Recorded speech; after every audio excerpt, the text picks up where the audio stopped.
ദൈവനാമത്തിന് മഹത്വം ഉണ്ടാകട്ടെ. സഹോദരങ്ങളെ, ഒരു ക്രിസ്തു ശിഷ്യന് ഇരട്ട പൗരത്വമുണ്ട്, ഭൗമികവും സ്വർഗീയവും. ഈ ലോക പൗരത്വത്തിൽ നമുക്ക് പല നിയമങ്ങൾ പാലിക്കേണ്ടതായിട്ടുണ്ടല്ലോ, അതുപോലെ തന്നെ സ്വർഗീയ പൗരത്വത്തിനും പല നിയമങ്ങളും പാലിക്കേണ്ടതായിട്ടുണ്ട്. ആനുകൂല്യങ്ങളും നമുക്ക് ലഭിക്കുന്നുണ്ട്. നമുക്ക് അതിനെക്കുറിച്ചൊന്ന് ചിന്തിക്കാം.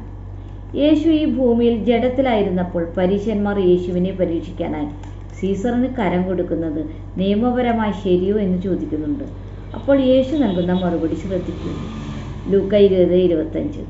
എന്നാൽ സീസറിനുള്ളത് സീസറിനും ദൈവത്തിനുള്ളത് ദൈവത്തിനും കൊടുക്കുവിൻ എന്ന് അവൻ അവരോട് പറഞ്ഞു. അതായത് ഈ രണ്ട് പൗരത്വവും ഇവിടെ സ്പഷ്ടമാണ്. ഭൗമിക പൗരത്വത്തിൻ്റെ കടമകളും സ്വർഗീയ പൗരത്വത്തിൻ്റെ കടമകളും നാം നിർവഹിക്കേണ്ടിയിരിക്കുന്നു. 1 പത്രോസ് 2:13-17 വരെയുള്ള ഭാഗങ്ങളിൽ പത്രോസ് എന്താണ് പറയുന്നതെന്ന് ശ്രദ്ധിക്കൂ. സകല മാനുഷിക അധികാരങ്ങൾക്കും കർത്താവിൻ നിമിത്തം കീഴടങ്ങുവിൻ.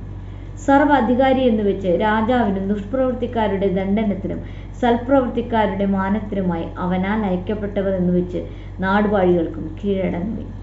നിങ്ങൾ നന്മ ചെയ്തുകൊണ്ട് ബുദ്ധിയില്ലാത്ത മനുഷ്യരുടെ ഭോഷത്വം നിശബ്ദമാക്കേണ്ടത് എന്നുള്ളത് ദൈവേഷ്ടമാകുന്നു. സ്വതന്ത്രരായും സ്വാതന്ത്ര്യം ദുഷ്ടതയ്ക്ക് മറയാക്കാതെ ദൈവത്തിൻ്റെ ദാസന്മാരായും നടപ്പിൻ.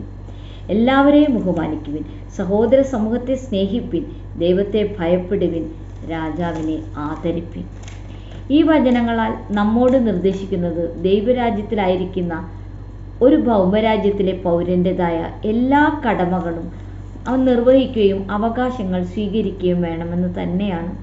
എന്നാൽ ചിലർ അജ്ഞതയാൽ ഭൗമരാജ്യത്തിലെ കടമകൾ നിർവഹിക്കാൻ മടി കാണിക്കുന്നു. അത് ശരിയല്ല. ഭൂമിയിൽ ജീവിക്കുന്ന നമുക്ക് ഭൗമിക പൗരത്വമുണ്ട്. നമുക്ക് എങ്ങനെ ദൈവരാജ്യത്തിലെ പൗരത്വം എടുക്കാം? ക്രിസ്തുവിലാണ് ഒരു ദൈവരാജ്യത്തിൻ്റെ പുതിയ പൗരൻ സൃഷ്ടിക്കപ്പെടുന്നത്. യോഹന്നാൻ 3:3 യേശു നിക്കോദെമോസിനോട് പറയുന്നത് കേൾക്കൂ.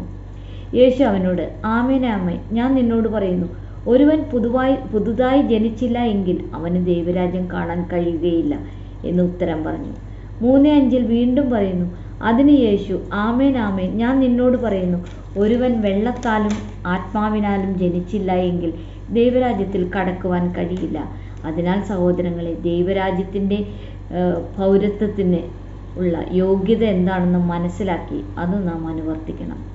നമുക്ക് ഓരോ രാജ്യത്തിൻ്റെ പൗരത്വം ലഭിക്കണമെങ്കിൽ പല നിയമങ്ങളുമില്ലേ? ചില രാജ്യങ്ങൾ തടയുന്നുമുണ്ട്. അതുപോലെ ദൈവരാജ്യത്തിനകത്തേക്ക് പ്രവേശനമില്ലാത്തവരെ വെളിപാട് 22:15 പറയുന്നത് കേൾക്കൂ. എന്നാൽ നായ്ക്കളായ ദുർമന്ത്രവാദികൾ, അസന്മാർഗികൾ, കൊലയാളികൾ, വിഗ്രഹാരാധകർ, വ്യാജം ഇഷ്ടപ്പെടുകയും പ്രവർത്തിക്കുകയും ചെയ്യുന്നവർ, ഇങ്ങനെയുള്ളവരുടെ സ്ഥാനം നഗരത്തിന് പുറത്തു തന്നെ. അതിനാൽ നാം ഒന്ന് മനസ്സിലാക്കണം, ഇത്തരത്തിലുള്ളവർക്ക് സ്വർഗീയ പൗരത്വം ലഭിക്കാനിടയില്ല.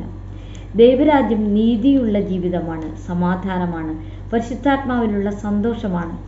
ആദ്യം അതിലെ പൗരത്വം ഉറപ്പാക്കിയാൽ ഈ ലോകത്തിലുള്ള പൗരത്വം പാലിക്കാൻ ബുദ്ധിമുട്ടുണ്ടാകില്ല എന്ന് യേശു മത്തായി 6:33 പറയുന്നു. അതിനാൽ സഹോദരങ്ങളെ, ആ ഇരട്ട പൗരത്വം സ്വായത്തമാക്കാൻ നമുക്ക് ശ്രമിക്കാം. ഈ വചനങ്ങൾ സ്വീകരിക്കാൻ പരിശുദ്ധാത്മാവ് സഹായിക്കട്ടെ. ദൈവമേവരെയും സമൃദ്ധമായി അനുഗ്രഹിക്കട്ടെ.